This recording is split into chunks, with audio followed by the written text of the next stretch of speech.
Hello students, welcome back once again. स्वागत है आप सभी का अपने यूट्यूब चैनल मैथ्स दुनिया में।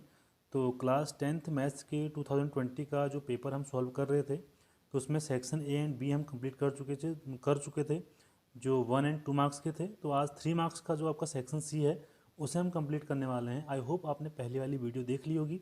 अगर जिस बच्चे ने पहली वाली वीडियो नहीं देखी है उसे आई बटन पर उसका लिंक मिल जाएगा, आप जाके उस वीडियो को देख सकते हैं। तो चलिए शुरू करते हैं अपनी आज की क्लास।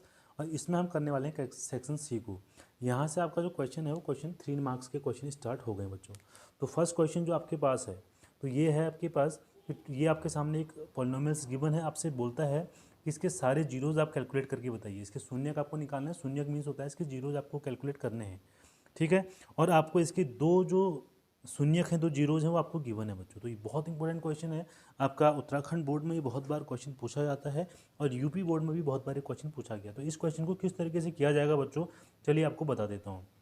देखिए, सबसे पहले आपका काम होता है इनसे जो शून्यक आपको दिए हैं यहाँ से आपका काम शुरू होगा। तो आपने क्या करना है, अगर देखिए इसका सॉल्यूशन करते हैं। सॉल्यूशन में देखिए ये जो नंबर है हमारे पास, अगर हमारे पास ये इसके शून्यक हैं, इसका मतलब क्या हो जाएगा कि x minus root two and x minus लगाएंगे तो माइनस माइनस प्लस हो जाएगा। ये क्या हो जाएंगे बच्चों, ये इस पॉलिनोमियल की क्या हो जाएंगे, मल्टीपल हो जाएंगे। इस बात का आपने ध्यान रखना है कि अगर ये हमारे पास शून्यक हैं, इट मीन्स क्या हो जाएगा कि ये x माइनस रूट टू, यहाँ पर माइनस लगा लीजिए। क्योंकि देखिए ना, इसको कैसे निकाला, चलो बहुत बच्चों को कन्फ्यूजन हो गया कैसे निकाला हमने। देखिए x की वैल्यू, शून्यक मीन्स क्या होता है कि x की वैल्यू रूट टू है और यहाँ पर x की वैल्यू क्या है, माइनस रूट टू है। अब आप इसको इधर लेके आइए तो क्या हो जाएगा, x माइनस रूट टू हो जाएगा और इसको इधर लेके आएंगे तो ये x प्लस रूट टू हो जाएगा, ठीक है। इस तरीके से तो ये इसका मतलब ये हो जाएगा कि ये क्या होंगे, गुणज होंगे। किसके, आपको यहाँ पर लिखना पड़ेगा कि ये दोनों क्या होने चाहिए, इसके मल्टीपल्स होने चाहिए बच्चों, ठीक है। चलिए यहाँ तक आपने कर दिया। अब आप इसको यहाँ से सॉल्व करेंगे तो ए माइनस बी और ए प्लस बी का फॉर्मूला मिल रहा है, इन दोनों को आप मल्टीप्लाई कर लीजिए। जो इनको मल्टीप्लाई करेंगे तो ये ए माइनस बी और ए प्लस बी का फॉर्मूला आपके सामने है। तो आपके सामने क्या आ जाएगा, ए स्क्वायर माइनस बी स्क्वायर हो जाएगा। माइनस बी स्क्वायर क्या हो जाएगा, रूट टू का स्क्वायर कितना हो जाएगा, टू।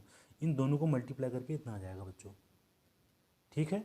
अब अपने क्या करना है, इसके जो नेक्स्ट आपकी जो जीरोज आपने कैलकुलेट करने हैं उनके लिए आपको क्या करना पड़ेगा, इससे इस पॉलिनोमियल में डिवाइड करना पड़ेगा।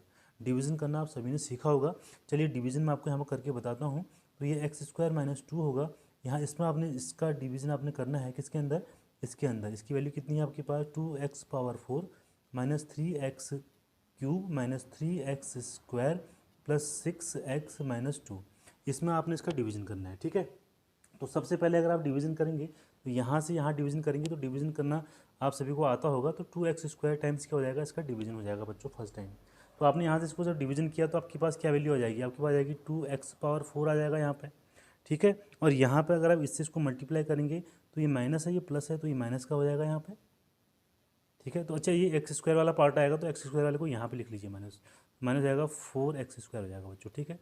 तो इसको आप इस तरीके से कर लीजिए। इसको बाय सब्ट्रैक्शन करना है तो आप साइन यहाँ पर चेंज कर लीजिए, ये इससे कैंसिल हो जाएगा और यहाँ पर माइनस थ्री एक्स क्यूब हमारे पास यहाँ नीचे आ जाएगा और ये आ जाएगा प्लस एक्स स्क्वायर आपके सामने हो जाएगा plus six x minus to. ये वैल्यू आपके सामने आ जाएगी बच्चों, ठीक है। अब यहाँ से यहाँ डिवाइड आप करेंगे तो माइनस का साइन है तो माइनस तो आना ही आना है, यहाँ पे माइनस लगा लीजिए और यहाँ पर आ जाएगा आपका थ्री एक्स आ जाएगा, ठीक है। तो थ्री एक्स से यहाँ मल्टीप्लाई करेंगे तो हो जाएगा माइनस थ्री एक्स क्यूब हो जाएगा। फिर माइनस थ्री से यहाँ मल्टीप्लाई करिए तो माइनस माइनस आपका प्लस हो जाएगा। ये एक्स वाला पोर्शन आ रहा है तो ये हो जाएगा आपके पास प्लस हो जाएगा सिक्स एक्स बच्चों, ठीक है। इस तरीके से आ गया। आप बाय सब्ट्रैक्शन इसके साइन फिर चेंज करिए, ये हो जाएगा हमारे पास, ये आपका कैंसिल हो गया, ये हो गया एक्स स्क्वायर और ये भी आपका कैंसिल हो गया माइनस टू। तो एक्स स्क्वायर माइनस टू है, एक्स स्क्वायर माइनस टू है तो कितने टाइम जाएगा इसका डिवाइड, वन टाइम जाएगा। और आपके सामने क्या आ जाएगा, एक्स स्क्वायर माइनस टू आपके सामने इस तरीके से आ गया और ये पूरा का पूरा हमारा कैंसिल हो गया बच्चों, ठीक है। तो रिमाइंडर यहाँ पर जीरो आ गया। तो अब आपके पास जो वैल्यू आ रही है ये वाली, ठीक है, आपके पास जो ये वैल्यू आ रही है आपके, इस वैल्यू का यहाँ पर लिखिए टू, जो इसका भागफल आएगा ये आएगा। आपको इसके फैक्टर करने हैं बच्चों, अब आपके इसको फैक्टर करने हैं, ठीक है। तो ये बाइनोमियल आ गया है, एक क्वाड्रेटिक इक्वेशन आपके सामने आ चुकी है। क्वाड्रेटिक इक्वेशन अगर आपके सामने आई है तो आपको ये पता है कि क्वाड्रेटिक इक्वेशन में दो यहाँ पर हमारी वैल्यू निकलेंगी। तो किस तरीके से इसको सॉल्व किया जाता है, देखिए यहाँ से इसको मल्टीप्लाई करते हैं, वन मल्टीप्लाई टू कितना हो जाएगा, टू। तो टू के ऐसे फैक्टर करिए जिन्हें ऐड करके कितना आता है, थ्री आता है। तो टू प्लस वन और टू मल्टीप्लाई वन कितना होता है, टू होता है और टू प्लस वन कितना होता है, थ्री होता है। तो मैं यहाँ पर सीधा वैल्यू लिख रहा हूँ, ये आ गया और मैं थ्री की जगह पर क्या लिख दूंगा, two plus one x and plus one equal to zero. तो ये हो जाएगा आपके पास 2x² minus 2x minus x plus one. मैंने माइनस से मल्टीप्लाई कर दिया बोथ साइड्स। यहाँ पर देखिए इन दोनों का एक पेयर बना लीजिए। यहाँ पर क्या कॉमन आ रहा है, यहाँ पर 2x कॉमन आ रहा है, तो ये हो जाएगा x माइनस वन। यहाँ माइनस वन कॉमन ले लीजिए, यहाँ हो जाएगा x माइनस वन। इस तरीके से आपने कॉमन ले लिया। अब इन दोनों में से इन दोनों टर्म से क्या कॉमन आएगा, आपके पास x माइनस वन यहाँ पर कॉमन आ जाएगा, और यहाँ पर आपके पास क्या रह जाएगा, यहाँ पर 2x माइनस वन रह जाएगा बच्चों आपके पास। और यहाँ पर सबसे पहले वैल्यू निकालने के लिए इसको इक्वल कर लीजिए जीरो के, तो ये क्या हो जाएगा x minus one equal to आप जीरो करेंगे तो x की वैल्यू आपके पास क्या आ जाएगी, वन आ जाएगी। तो एक जीरो तो ये कैलकुलेट हो जाएगा। फिर आप 2x माइनस वन को अगर जीरो करेंगे तो x की वैल्यू आपके पास आ जाएगी 1/2। तो इस तरीके से आपने x के दो जीरो यहाँ पर कैलकुलेट कर लिए। तो मोस्ट इंपॉर्टेंट क्वेश्चन है, ऐसा क्वेश्चन आपके एग्जाम में पूछा जाता है बच्चों, ठीक है। आई होप आपको समझ में आ गया होगा। अगर कोई कन्फ्यूजन किसी बच्चे को रहता है तो कमेंट बॉक्स में ज़रूर लिखिएगा। तो चलते हैं नेक्स्ट क्वेश्चन पे, क्वेश्चन नंबर 17। सो स्टूडेंट्स, ये है हमारे पास क्वेश्चन नंबर 17। आपके पास दो इक्वेशंस यहाँ पर दी हुई हैं, लीनियर इक्वेशन टू वेरिएबल्स का आपका क्वेश्चन है। आपसे पूछा है कि ग्राफिकल मेथड से आपको इस क्वेश्चन को सॉल्व करना है। तो कैसे इसको सॉल्व किया जाएगा, सबसे पहले आपको यहाँ पर क्या करनी पड़ेगी, एक आपको चार्ट बनाना पड़ेगा। पहले हम यहाँ पर एक्स पहली वाली इक्वेशन को लिख लेते हैं इस तरीके से। अब इसके लिए यहाँ पर एक ईजिली आप एक चार्ट बना लीजिए ऐसे, ठीक है। मैं चार्ट बना के आपको दूंगा, बाकी आपने यहाँ पे जो ग्राफ है वो खुद बनाना है बच्चों, ठीक है, इस तरीके से। तो यहाँ पे आप सबसे पहले क्या करिए, यहाँ पे x equal to zero put कर लीजिए रखने पर, ठीक है। आपको कोऑर्डिनेट चाहिए होंगे तो किस तरीके से निकलेंगे, x इक्वल टू आपने जीरो रखा, इक्वेशन फर्स्ट की बात चल रही है। तो यहाँ पर जीरो रखने के बाद आपके पास क्या आंसर आ जाएगा, देखिए यह आ जाएगा आपका 0 + 3y इक्वल टू 6। एंड आप यहाँ से y की वैल्यू अगर निकालेंगे तो 6/3 हो जाएगा, मीन्स 2 आ जाएगा। तो एक कोऑर्डिनेट आपके सामने आ गया है, सॉरी ये 2 आ जाएगा आपके पास 2। तो आपके पास कोऑर्डिनेट क्या आएगा, 0 और 2 इक्वेशन फर्स्ट के लिए। इसके बाद आप यहाँ पर x की वैल्यू क्या रख सकते हैं, x की वैल्यू यहाँ पर 3 रख लीजिए। तो हमने रखा x इक्वल टू 3 रख लीजिए, तो 3 आपने रख लिया x की वैल्यू। एंड देखिए y की वैल्यू हमारे पास क्या आ जाएगी, तो ये आ जाएगा आपके पास, यहाँ रखिए 3, तो जाएगा 3 + 3y equal to 6। And 3y equal to, ये 3 उधर जाएगा तो माइनस हो जाएगा, 3 आ जाएगा। एंड y की वैल्यू आपके पास 1 आ जाएगी बच्चों, 1 y की वैल्यू कितनी आ जाएगी, 1 आ जाएगी, ठीक है।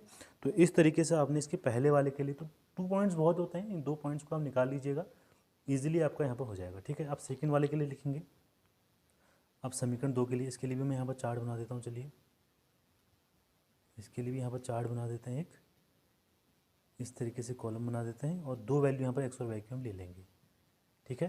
तो सबसे पहले मैं यहाँ पर एक इक्वेशन को लिख लेता हूँ। तो इक्वेशन में लिख लिया 2x minus 3y equal to 12, ये हमारे पास इक्वेशन नंबर 2 है। तो यहाँ पर जो x की वैल्यू है, x की वैल्यू यहाँ पर रख लीजिए, कुछ भी 3 रख लीजिए। चलिए x की वैल्यू हमने 3 रखी, तो क्या आ जाएगी हमारे पास value, 2 × 3 6 minus 3y equal to 12, okay. And minus 3y equal to, ये उधर जाएगा तो -6, and the value of y equal to कितना आ जाएगा, 2 आ जाएगा बच्चों। तो x की वैल्यू 3 रखने पर ये 2 आ गया, ठीक है। तो 3 एंड 2 हमारे पास ये आ गया। अब x की वैल्यू फिर यहाँ पर रख लीजिए, कुछ x की वैल्यू रख लीजिए 6। चलिए x 6 रखते हैं तो क्या हो जाएगा, 2 × 6 कितना हो जाएगा, 12 माइनस 3y इक्वल टू 12। देखिए 12 से 12 कैंसिल हो गया, and the value of y कितना आ गया आपके पास, 0 आ गया, ठीक है। तो x पे 0 आ गया। तो आपके पास ये भी कोऑर्डिनेट आ चुका है, तो आपके पास इस लाइन के भी कोऑर्डिनेट आ चुके हैं, इस लाइन के भी कोऑर्डिनेट आ चुके हैं, और आप इजीली इसका ग्राफ आप बना सकते हैं। आप ग्राफ इसका बनाइएगा, कोई प्रॉब्लम होती है तो बताइएगा, मैं ग्राफ पेपर में आपको इसका ग्राफ बना के बता दूंगा बच्चों, ठीक है। तो आई होप आपके समझ में आ चुका होगा। तो देखते हैं नेक्स्ट क्वेश्चन को, क्वेश्चन नंबर 18। सो स्टूडेंट देखते हैं क्वेश्चन नंबर 18। उससे पहले आप सभी से मेरी रिक्वेस्ट है कि अगर आपको वीडियो पसंद आ रही है तो वीडियो जरूर लाइक कीजिएगा और अपने फ्रेंड्स तक ज़्यादा ज़्यादा इसको शेयर करिएगा, ठीक है। तो देखते हैं क्वेश्चन नंबर 18। आपका AP से क्वेश्चन दिया हुआ है कि किसी समांतर श्रेणी का प्रथम पद आपके पास, देखिए मैं वैल्यू भी लिखते रहता हूँ कि A की वैल्यू आपके सामने 8 है। अंतिम पद को क्या लिखते हैं, AN लिखा जाता है, ये 62 है। और जो पदों का योग है, तो आपको ये भी बोला है कि SN की वैल्यू कितनी है, 210 है बच्चों। तो आपसे बोलता है कि पदों की संख्या, आपको यहाँ पर n निकालना है एंड द वैल्यू ऑफ आपको d निकालना है। दो चीज़ें आपको यहाँ पर निकालने के लिए बोली गई हैं, तो ये दो चीज़ें आपको इसमें निकालनी है। तो किस तरीके से निकाल सकते हैं, देखिए सबसे पहले आप इसमें सम का फॉर्मूला लगाइए। जब भी आपको फर्स्ट वाला टर्म और लास्ट वाला टर्म आपको गिवन होगा बच्चों, तो यहाँ पर आपने SN इक्वल टू कौन सा फॉर्मूला लगाना है, n/2 A plus A N, ये वाला फॉर्मूला आप लगाइएगा, ठीक है। तो एस एन की वैल्यू आपके सामने कितनी है, ये है 2010 एंड एन की वैल्यू आपको पता नहीं है, निकालनी है। ए की वैल्यू आपके सामने 8 है और ए एन की वैल्यू 62 है, तो इनको ऐड करेंगे तो 70 हो जाएगा। तो 2010 इक्वल टू हो जाएगा आपके पास n/2 मल्टीप्लाई बाई 70 और 2 से यहाँ पर आप इसको डिवाइड करेंगे तो ये आपका हो जाएगा यहाँ पर 35। और n की वैल्यू अगर आप निकालना चाहेंगे तो हो जाएगा 2010 अपॉन कितना हो जाएगा आपके पास 35 आ जाएगा बच्चों। तो इसको आप डिवाइड करेंगे तो इसके पास जो वैल्यू आएगी आपके पास वो आ जाएगी 6। तो n की वैल्यू हमने यहाँ से निकाल ली है, तो फर्स्ट वाला टर्म हमने इस क्वेश्चन का सॉल्व कर लिया है। अब आपसे पूछता है कि d की वैल्यू क्या होगी, तो d की वैल्यू के लिए आपको यहाँ पर लगाना पड़ेगा nth टर्म वाला फॉर्मूला बच्चों, ठीक है। nth टर्म वाला फॉर्मूला आपको यहाँ पर लगाना पड़ेगा। तो a n की वैल्यू तो अभी आपको पता है कि हमारे पास 62 है, a भी आपको पता है कि 8 है, n भी अब हमारा निकल के आ चुका है 6 है, तो 6 - 1 कितना हो जाएगा 5 और ये हो जाएगा 5d। तो इसको इधर ले जाइए तो 62 - 8 आपके पास आ जाएगा और ये हो जाएगा आपके पास 5d। तो 62 में से अगर आप 8 को माइनस करते हैं तो ये आ जाएगा आपके पास 54 एंड ये बच्चों आपके पास 5d and value of d कितनी हो जाएगी, d अगर आप निकालते हैं तो ये हो जाएगा 54/5। तो ये आपके पास आंसर आ गया है और ये है आपके पास वैल्यू ऑफ d। तो इस तरीके से इस क्वेश्चन को सॉल्व कर सकते हैं बच्चों। ये आपका क्वेश्चन आया हुआ है 2020 में 3 मार्क्स में। तो चलिए नेक्स्ट क्वेश्चन को देखते हैं, क्वेश्चन नंबर 19 को भी डिस्कस करते हैं कि उसमें क्या करना है। सो स्टूडेंट क्वेश्चन नंबर 19 को डिस्कस करते हैं। क्वेश्चन नंबर 19 आपके सामने दिया हुआ है, आपको एचसीएफ दिया है 2 नंबर्स का, ठीक है, 9 दिया हुआ है और आपको एलसीएम भी 2 नंबर्स का आपको कैलकुलेट करना है, ठीक है। तो यहाँ पर एक फॉर्मूला आपको याद रखना है ऐसे क्वेश्चन करने के लिए। ये क्वेश्चन बहुत बार आपके एग्जाम में पूछा गया है बच्चों। यहाँ पर क्या है, सपोज हमारे पास 2 नंबर हैं तो इनका जो मल्टीप्लिकेशन होता है, एक फॉर्मूला है कि 2 नंबर्स का जो मल्टीप्लिकेशन होता है वो किसके इक्वल होता है, दोनों नंबर्स के एचसीएफ और उनके एलसीएम के मल्टीप्लिकेशन के इक्वल होता है बच्चों, ये आपको ध्यान रखना है। तो यहाँ पर देखिए सीधा नंबर आपके सामने आ जाएगा, तो नंबर तो आपके पास ये है, ठीक है। एचसीएफ इनका गिवन है आपको कितना 9 गिवन है और आपको एलसीएम निकालना है किसका एलसीएम लिख देता हूँ पूरा, एलसीएम आपके पास कितना निकालना है 306 एंड 657 का, ठीक है। तो इसको सीधा यहाँ इसके अपॉन में ले आइए, तो एलसीएम ऑफ 306 एंड 657 आपके पास क्या आ जाएगा 306 इंटू 657 अपॉन क्या हो जाएगा 9 आ जाएगा बच्चों, ठीक है। तो इसको आप सॉल्व करिएगा, आपको इसको सॉल्व करने के बाद जो वैल्यू मिलेगी वो मिलेगी 22338, ये इसका आंसर आ जाएगा बच्चों, ठीक है। तो इस तरीके से इस क्वेश्चन को सॉल्व किया जा सकता है। चलते हैं नेक्स्ट क्वेश्चन पे, क्वेश्चन नंबर 20 पे। सो स्टूडेंट देखते हैं क्वेश्चन नंबर 20। देखिए क्वेश्चन नंबर 20 आपके सामने क्या है, क्वेश्चन नंबर 20 आपके सामने ये है, इस तरीके से आपको टर्म दिया, आपको बोलता है कि थीटा की वैल्यू आपके सामने क्या होगी, थीटा आपको निकालना है। तो सबसे पहले आपको यहाँ पर याद रखना है कि जो कॉट थीटा होगा उसको हम क्या लिख सकते हैं 10 90 माइनस थीटा लिखा जा सकता है, बस ये आपको याद रखना है यहाँ पे। तो हम इसको 10 टू थीटा को तो सेम ऐसे कैसे लिख लेते हैं, इस कॉट को क्या लिखेंगे 10 ओके 90 माइनस थीटा कितना है हमारे पास थीटा प्लस 6, ये पूरा का पूरा यहाँ पर थीटा का काम करेगा, ठीक है।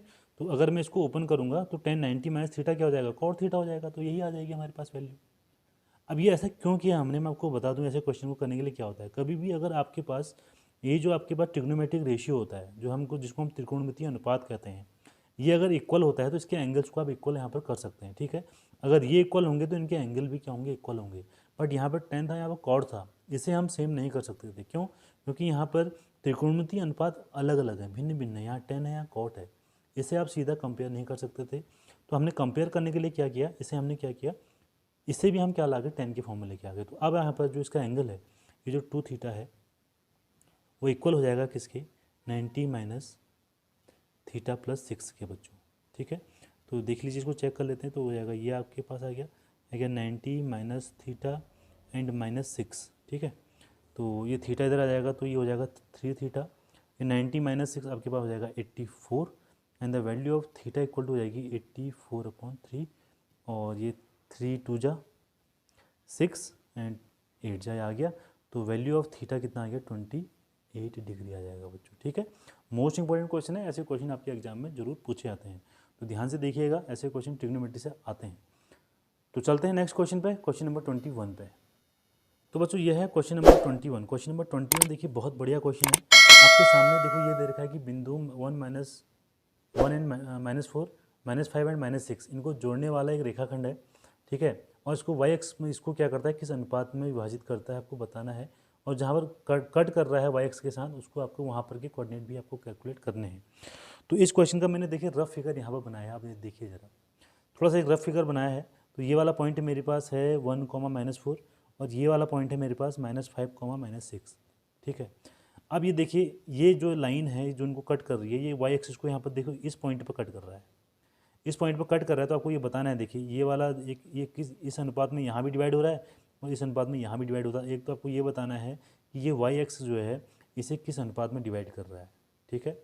और उसके बाद बोलता है कि इस पॉइंट के कोऑर्डिनेट क्या होंगे, आपको ये भी कैलकुलेट करके बताना है। तो बहुत ईजी क्वेश्चन है, बहुत अच्छा क्वेश्चन है। देखिए ध्यान से समझिएगा क्या कर सकते हैं इसमें हम। मुझे कोई ये बता सकता है कि इस पॉइंट के क्या कोऑर्डिनेट होंगे, इस पॉइंट के कोऑर्डिनेट क्या होंगे।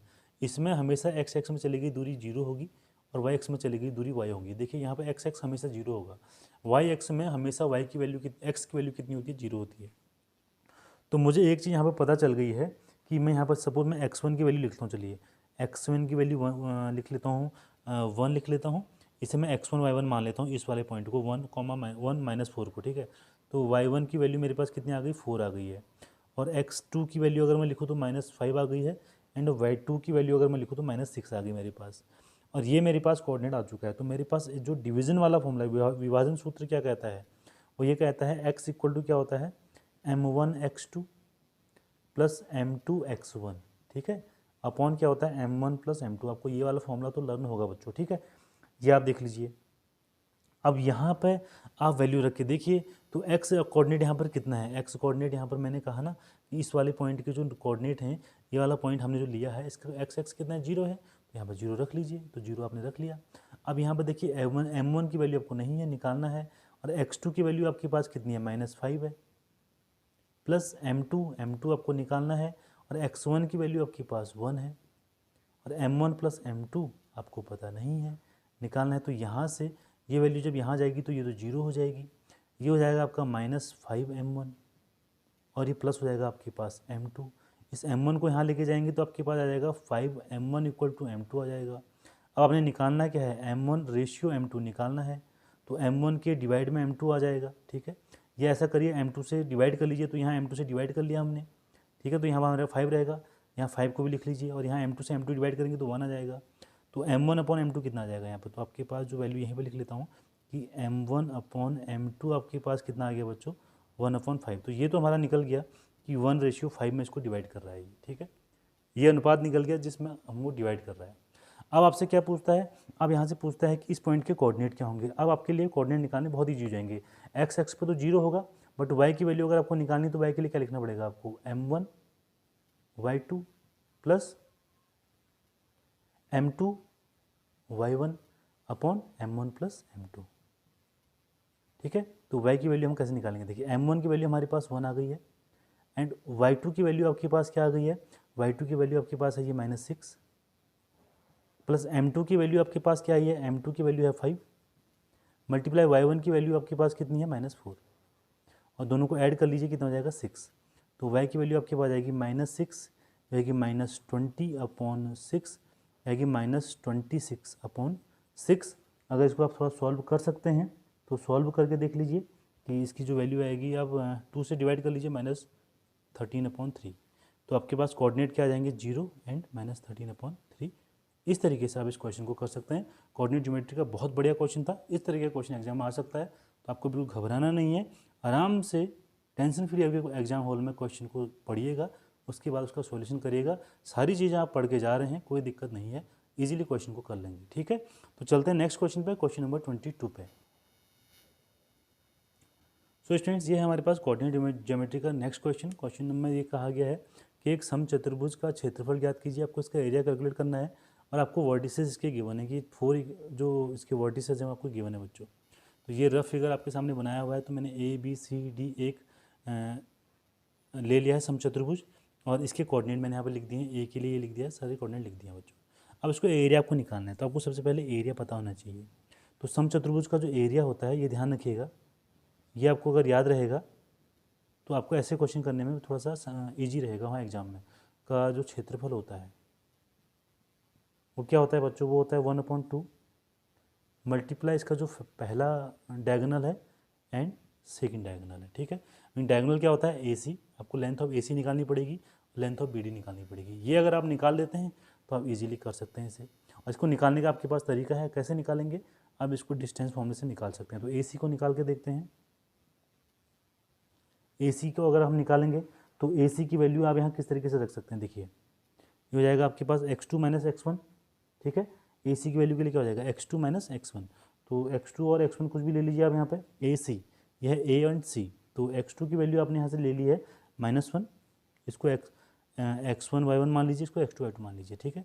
तो -1 -3 का होल स्क्वायर प्लस 4 - 0 का होल स्क्वायर, तो कितना आ जाएगा आपके पास, -1 -3 आपके पास आ जाएगा 4, तो 4 का स्क्वायर कितना होता है 16, और यहाँ भी 4 का स्क्वायर 16, तो ये आ गया आपके पास √32, और √32 को हम क्या ले सकते हैं, 16 × 2 मीन्स ये हो जाएगा आपके पास 4√2 आ जाएगा, ठीक है। तो 4√2 आपका AC की वैल्यू आ गई है। अब आपको यहाँ पर BD निकालना है, तो BD निकाल के देखते हैं, BD भी निकाल लीजिए। BD में कैसे निकालेंगे, देखिए वही डिस्टेंस फॉर्मूला लगाइए, B एंड D, तो ये हो जाएगा आपका 4, और ये माइनस ये प्लस हो जाएगा आपके पास 2 का होल स्क्वायर, और ये 5 ये भी प्लस हो जाएगा इसका 1 का होल स्क्वायर, तो ये आ जाएगा आपके पास 4 + 2 6 का स्क्वायर हो जाएगा आपके पास 36, एंड 5 1 से हो जाएगा, ये भी हो जाएगा आपके पास 36, तो √72, तो √72 मीन्स क्या हो जाएगा आपके पास, इसकी वैल्यू 6√2 आ जाएगा बच्चों, ठीक है। तो ये BD की वैल्यू आ गई आपके पास। अब यहाँ पर एरिया आपको निकालना है, तो एरिया निकालने के लिए आप सीधा यहाँ पर लगा लीजिए 1/2, और ये आ जाएगा आपके पास 4√2 × 6√2, तो ये 2 से आप इसको इजीली 2 टाइम कैंसिल कर सकते हैं, तो जाएगा 2 × 6 × 2√2, और √2 क्या हो जाएगा आपके पास 2 हो जाएगा बच्चों, ठीक है। तो 2 2 हो जाएगा 4 × 6 कितना आ जाएगा 24, तो ये इसका क्या आ जाएगा, आंसर आ जाएगा, यही आपका इसका एरिया होगा बच्चों। तो आई होप आपको समझ में आ गया होगा कि किस तरीके से हमको इस क्वेश्चन को करना है, ठीक है। तो चले नेक्स्ट क्वेश्चन पे। नेक्स्ट क्वेश्चन नंबर है हमारे पास 23। तो बच्चों ये रहा क्वेश्चन नंबर 23। क्वेश्चन नंबर 23 देखिए बहुत बढ़िया क्वेश्चन है, और ये क्वेश्चन मोस्ट इंपॉर्टेंट है बच्चों, आपको बार बार बता रहा हूँ, इस क्वेश्चन को आप ध्यान से देख लीजिएगा। इसमें क्या करना है कि सिद्ध कीजिए कि बाह्य बिंदु से, कोई बाह्य बिंदु है, वृत्त पर खींची गई स्पर्श रेखा, आप उस पर क्या करिए, टेंजेंट खींचिए, तो उसकी जो लंबाइयाँ होती हैं वो बराबर होती हैं। आपको एक प्रमेय है, आपके सामने थ्योरम है, इसको प्रूव करना है। एक सर्कल है, इसके बाहर आपने एक पॉइंट लिया है, पॉइंट P है। इस पॉइंट P से जब आप इस सर्कल में क्या करेंगे, स्पर्श रेखा टेंजेंट खींचेंगे, आपने टेंजेंट खींची है इस पर, तो आपको बताना है कि जो PA की वैल्यू होगी वो PB के इक्वल होगी, आपको ये प्रूव करना है इसके अंदर, ठीक है। तो इसके लिए आपको सबसे पहले एक चीज़ पहले से पता होनी चाहिए, एक थ्योरम पहले से पता होनी चाहिए, जो क्लास 9th में आपने पढ़ी हुई है। वो कहता है कि वृत्त के किसी बिंदु पर, अगर आप वृत्त के किसी बिंदु पर, ये वृत्त है, इसके इस बिंदु पर हमने क्या किया है, एक स्पर्श रेखा खींची है, तो इस स्पर्श रेखा से जाने वाली जो त्रिज्या होती है, ये जो रेडियस है, ये हमेशा इस पर 90 डिग्री का एंगल बनाती है। लंब होती है मीन्स क्या है कि ये 90 डिग्री का एंगल होता है हमेशा। तो देखिए ये आपका टेंजेंट पॉइंट है, इस टेंजेंट पॉइंट से रेडियस को मिलाने वाली जो लाइन होगी वो हमेशा क्या करेगी, यहाँ पर 90 डिग्री का एंगल बनाएगी। वैसे ही यहाँ पर भी क्या बनेगा, 90 डिग्री का एंगल बनेगा बच्चों, ठीक है। तो मीन्स यहाँ पर हम लिख सकते हैं कि जो एंगल होगा PAO इक्वल टू क्या हो जाएगा, एंगल PBO। ये एक थ्योरम आपको याद रखनी है। अब यहाँ पर किस तरीके से कर सकते हैं, आप ले लीजिए ट्राइंगल, आप ले लीजिए PAO एंड ट्राइंगल PBO, इसमें ले लीजिए आप, ठीक है। तो अब यहाँ पे एक चीज़ देखिए कि आपके सामने मैं ये लिख रहा हूँ कि जो OA है वो OB के इक्वल होगी। ऐसा क्यों, क्योंकि ये तो त्रिज्या है, ये सर्कल की क्या है, त्रिज्या है, तो त्रिज्या हमेशा क्या होती है, बराबर होती हैं, ठीक हो गया। उसके मैंने लिखा एंगल PAO इक्वल टू हो गया एंगल PBO, तो ये भी आपके सामने क्या आ गया, ये भी हमने पढ़ा हुआ है, ये हमने रीज़न भी यहाँ पर पढ़ा हुआ है कि ऐसा क्यों होता है, ठीक है, ये हमने लिख दिया है यहाँ पे। और उसके बाद आप देखेंगे कि OP इक्वल टू यहाँ पर दोनों ट्राइंगल के अंदर OP इक्वल टू क्या है, OP, इसे अगर लिखा जाए तो ये उभयनिष्ठ है, ठीक है ना। तो ये सारी कंडीशन कौन सी हो गई हैं, ये हो गई हैं कॉन्ग्रुएंट वाली, मतलब ये सर्वांगसम त्रिभुज हो चुके हैं। कौन से वाले, आपका ट्राइंगल PAO आपका क्या हो जाएगा, कॉन्ग्रुएंट हो जाएगा ट्राइंगल किससे, PBO से। तो हम यहाँ पर क्या कह सकते हैं, बाय CPCT अगर ये वाला ट्राइंगल और ये वाला ट्राइंगल कॉन्ग्रुएंट है तो क्या होता है, इसके जो कॉरस्पॉन्डिंग जो साइड्स होंगे और जो एंगल्स होंगे वो इक्वल होंगे। It means PA equal to क्या हो जाएगा, PB हो जाएगा। PA इक्वल टू क्या हो जाएगा बच्चों, PB, और यही हमने क्या करना था इसके अंदर प्रूव करना था। ठीक है, तो इस तरीके से आप इस क्वेश्चन को बहुत ईजी तरीके से कर सकते हैं सॉल्व। आई होप आपके समझ में आ गया होगा, इसको अच्छे से कर लीजिएगा, मोस्ट इंपॉर्टेंट क्वेश्चन है। अब देखते हैं क्वेश्चन नंबर 24। सो स्टूडेंट देखते हैं क्वेश्चन नंबर 24। क्वेश्चन नंबर 24 आपके सामने दिया हुआ है, ये सारी चीज़ें आपके सामने दी हुई है और आपसे बोलता है कि जो इसका रेडियस है, आपको देखिए इसका सॉल्यूशन करके दिखाएंगे। इसका जो रेडियस है आपको दे रहा है 3.5 सेंटीमीटर आपको दिया हुआ है। ठीक है, इस तरीके से आपको दिया हुआ है और ये क्या है, किसी सर्कल का एक क्वाड्रेंट आपको दिया हुआ है। ये क्या है, सर्कल का क्वाड्रेंट। ठीक है ना, 1/4 जो होता है किसी सर्कल का वो आपको दिया हुआ है। और OD की आपको जो OD की जो हाइट दे रखी है, OD की वैल्यू आपको दे रखी है 2 सेंटीमीटर। आपसे बोलता है कि जो यहाँ पर शेडेड एरिया है, ये वाला एरिया जो है, इसका एरिया निकालना है। इसका एरिया कैसे निकलेगा बच्चों, तो ये हम क्या करेंगे, इस पूरे क्वाड्रेंट का एरिया निकालेंगे, उसमें से इस वाले ट्राइंगल का एरिया माइनस कर देंगे, तो हमारे पास इसका एरिया आ जाएगा शेडेड एरिया का। ठीक है, इस तरीके के क्वेश्चन आपने किए होंगे, तो चलिए मैं इसको करके दिखाता हूँ आपको। तो यहाँ पर आप लिखेंगे चतुर्थांश, या पूरा लिख लीजिए, पूरा लिख लीजिए। यहाँ पर इसको लिखेंगे छायांकित। मैं पूरा इसलिए बता रहा हूँ कि आप एग्जाम में भी इस तरीके लिख सको। इस तरीके से आप लिखेंगे तो आपके मार्क्स बहुत बढ़िया, एग्जामिनर को बहुत इफेक्ट करते हैं ऐसा लिखना। तो आप यहाँ पे लिख लीजिए कि चतुर्थांश, चतुर्थांश हमारे पास क्या है, ADBC। ठीक है, ADBC ये हमारे पास चतुर्थांश है। ठीक है, का क्षेत्रफल माइनस इसमें करेंगे जो हमारे पास ट्रायंगल है, कौन सा वाला, BDO का क्षेत्रफल। अब मुझे एक बात बताइए, चतुर्थांश का एरिया क्या होता है, आपने पढ़ा है कि πr² तो पूरा सर्कल का होता है, तो चतुर्थांश का कितना हो जाएगा, πr² का 1/4 होता है। ठीक है, माइनस 1/2 ट्राइंगल का कितना होता है, बेस इंटू हाइट बच्चों। तो πr² अगर मैं आपको बोलूँ तो πr² की वैल्यू 1/4 को बाहर लिख लीजिए, पाई की वैल्यू यहाँ पर 22/7 लिख लीजिए, और रेडियस आपको दिया है 3.5, मीन्स 3.5 मल्टीप्लाई 3.5 आपको दे दिया, माइनस 1/2। आपके बाद देखिए यहाँ पर बेस क्या हो जाएगा, बेस OA है, OA मतलब हो जाएगा 3.5 इसका रेडियस। और हाइट क्या है, देखो ये हाइट है इसकी, ये इसके पास हाइट है OD जो आपके पास है, सॉरी ये इसके बाद जो आपके पास हाइट आ जाएगी, वो हाइट आ जाएगी आपके पास 3.5, और बेस आ जाएगा आपके पास ये कितना हो जाएगा, 2 हो जाएगा बच्चों। तो ये आपके पास दिया हुआ है, तो इसको सॉल्व कर सकते हैं। 2 से 2 आप यहाँ पर कैंसिल कर लीजिए, और ये वैल्यू आप यहाँ निकालेंगे तो ये हो जाएगा 0.5। इसको मल्टीप्लाई करेंगे इसके यहाँ, तो ये आ जाएगा 11। तो 11 मल्टीप्लाई 3.5, आप भी खुद भी कैलकुलेशन करिएगा, माइनस यहाँ पर हो जाएगा 3.5। ठीक है, इसको सॉल्व कर लीजिए। सॉल्व करने के बाद मैं आपको फाइनल आंसर बता देता हूँ, आ जाएगा 6.125 सेंटीमीटर स्क्वायर आपके पास इस शेडेड पार्ट का एरिया आ जाएगा बच्चों। ठीक है, तो इस तरीके से 24 क्वेश्चन हमने कंप्लीट कर लिए हैं। 25th वाला जो क्वेश्चन है वो आपका कंस्ट्रक्शन से है, आप उसको करिएगा, बहुत ईजी क्वेश्चन है, आप उसको इजीली कर लेंगे। यहाँ पर करना उससे पॉसिबल नहीं है, तो अगर आप कहेंगे तो मैं आपको नोटबुक में बता दूंगा, कमेंट बॉक्स में लिख दीजिएगा बच्चों। तो इसी तरीके से ईजी तरीके से मैथ्स को पढ़ने के लिए हमारे साथ बने रहिएगा। चैनल को लाइक, शेयर और सब्सक्राइब जरूर करिएगा, बेल आइकन को प्रेस कर लीजिएगा ताकि हर नई वीडियो का नोटिफिकेशन आप तक सबसे पहले पहुंच जाए बच्चों। ठीक है, तो मिलते हैं नेक्स्ट वीडियो में, तब तक के लिए बाय बाय, टेक केयर।